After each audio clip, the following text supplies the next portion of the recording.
Before Greece had heroes or great conquerors, it already had a monster whose mere gaze was enough to destroy you. Its name was Medusa.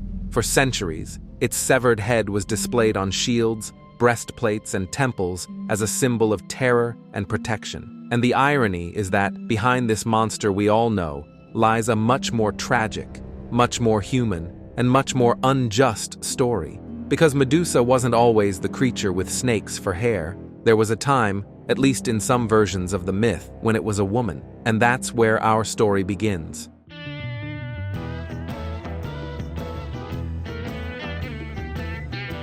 Long before Medusa was born, the Gorgons already existed. 3 monstrous sisters, daughters of ancient sea deities. Stheno and Euryale were immortal. Medusa was not. In the oldest versions, such as Hesiod's, all 3 are monsters from the start, beings with fangs, bronze hands, and a deadly gaze. But centuries later, poets weren't satisfied with a simple monster. They wanted a story, and, as is often the case, when a myth becomes more human, it also becomes more cruel. In the most famous version, the one popularized by Ovid, Medusa begins as the complete opposite of what she will later become, a young woman of extraordinary beauty. No beauty at all. Her most famous feature isn't her eyes, her smile, or her figure. It's her hair. Poets describe it as a marvel to behold, a cascade of shimmering curls that captivated gods and mortals alike. Medusa wasn't a princess, nor a goddess, but a mortal in the service of a goddess, Athena, the goddess of wisdom, strategic warfare, and cities. Medusa served in her temple as a priestess or as a simple maiden, depending on the version. The temple of Athena was no ordinary hall. It was a place of purity, order, and control. The bodies of the women who served there were supposed to belong solely to the goddess. No lovers, no desires, no complications. And here lies the problem, because when a temple decrees that no desire enters, desire usually sneaks in through the back door. And in this case, it enters in the form of a sea god, Poseidon, god of mares, horses, and earthquakes, brother of Zeus, powerful, capricious, and accustomed to getting what he wants. In many versions, Poseidon becomes infatuated with Medusa and decides he wants her for himself. Not in a hidden garden, not in a secluded house, but precisely in the place where it should never happen, the temple of Athena. What happens inside the temple varies depending on who tells the story. Some texts speak of seduction, others, more brutal, speak directly of abuse. What remains constant is this: Medusa does not leave the temple as she entered, and the scene of the crime is not an anonymous hut, but the goddess's sacred space. And then, the myth makes a decision that speaks volumes about the ancient mindset. The god is not punished. Athena, seeing her temple desecrated, is enraged, but she does not confront Poseidon. You will never see a scene in the myth of the goddess punishing the sea god.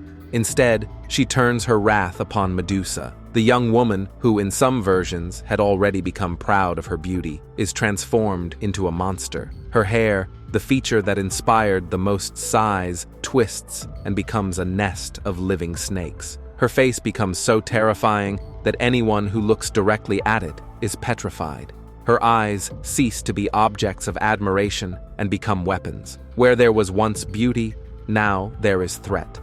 Thus is born the Medusa we all know, not as a monster that springs from nowhere, but as a woman transformed into a warning, a living punishment, trapped in a body that is both weapon and curse. She cannot approach anyone without killing. You cannot seek solace without destroying it. Medusa retreats, or is banished, to a distant place. In some versions, she lives at the ends of the earth, beyond the Western Ocean. In others, she inhabits a desolate, rocky region, surrounded by stone and silence.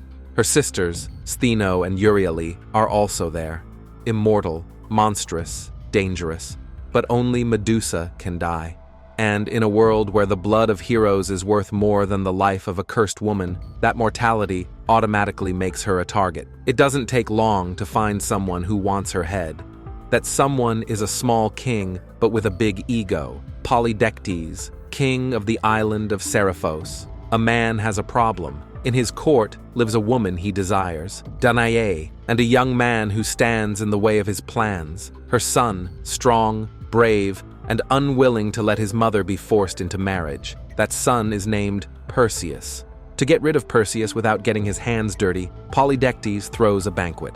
He asks each guest to bring a gift worthy of a king: horses, weapons, treasures. Perseus, poor and young, has nothing to offer. Then he opens his mouth and makes the classic mistake of mythological heroes. He promises too much. He says that, if necessary, he will bring back Medusa's head. The king seizes on these words, as if they were a signed contract. He accepts the gift and sends Perseus to fulfill his promise. It is, essentially, a death sentence disguised as a heroic quest. Anyone who approaches Medusa and looks her in the eyes turns to stone, and the boy has no idea where she is or how to find her. But in Greek myths, young heroes who get into trouble usually attract the attention of the gods, and Perseus is no exception. Athena, the same goddess who transformed Medusa into a monster, decides to intervene. Not because she cares about Medusa, but because she cares that her monster be defeated gracefully, and perhaps because she sees in Perseus an opportunity to punish other arrogant people in her own way.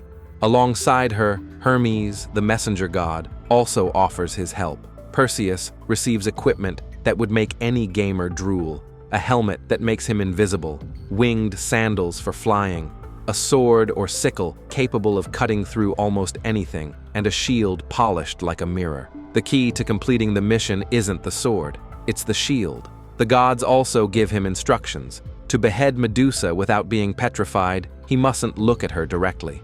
He must approach her while looking at her reflection in the shield. First, he'll have to find her lair. To do that, he seeks out the Grey, 3 old women who share a single eye and a single tooth. He steals the eye, negotiates, and extracts information. A scene that seems almost like dark humor in the middle of a tragic story.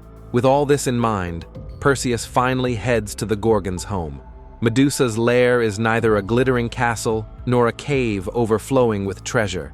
It is a place where stone tells stories, men who advanced too confidently, heroes who underestimated a myth, warriors who never learned to retreat. They are all there, turned to statues, faces frozen in the exact moment of terror, arms outstretched, mouths agape, eyes bulging. It is a museum of heroic failure. In the center of this macabre gallery, she is there, Medusa, asleep. Her monstrous body rests in shadows. Her snake-like hair writhes even in sleep, hissing softly. Her sisters, immortal, stand nearby, natural guardians of this stony hell. Perseus enters this space knowing he cannot afford to make a mistake. He raises his shield and advances without looking ahead, only at his reflection. Each step is heavy, tense. His breathing becomes ragged, his heart pounding in his ears. The reflection shows him Medusa's face. Not that of the beautiful-haired young woman, but that of the creature she had become.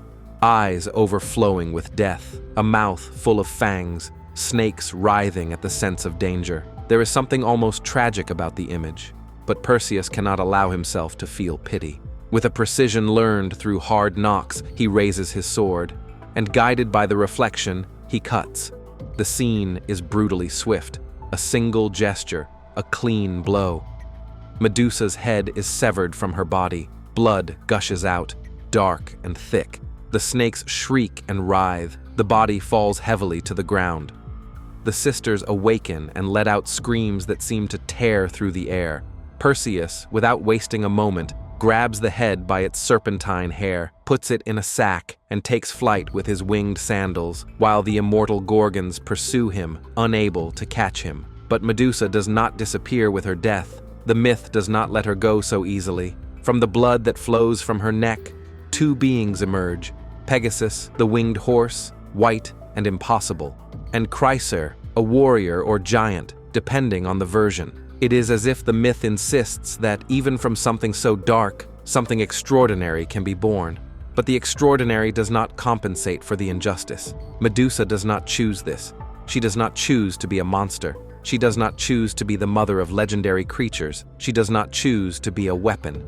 Perseus returns carrying Medusa's head as if it were the ultimate trophy. Along the way, he uses it several times. He turns the giant Atlas to stone in some versions, punishes enemies, and eliminates lesser monsters. What was once a person, transformed, punished, isolated, becomes even in death a tool for others. When he finally arrives at Seriphos and discovers that Polydectes has continued to oppress his mother, he doesn't argue, he doesn't give speeches.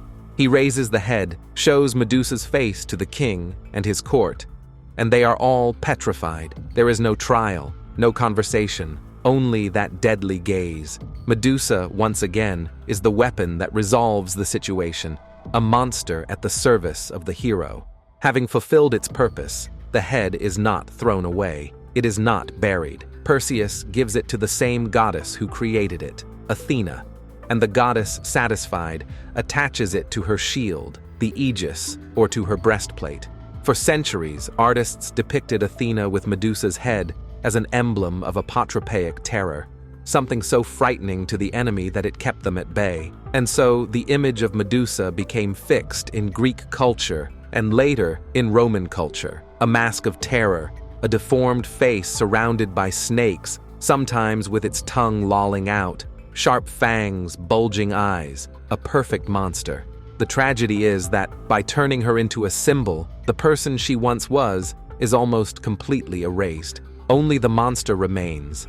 However, if we look closely at the cracks in the myth, her story speaks of some rather uncomfortable things. How a woman can be punished for a crime committed against her.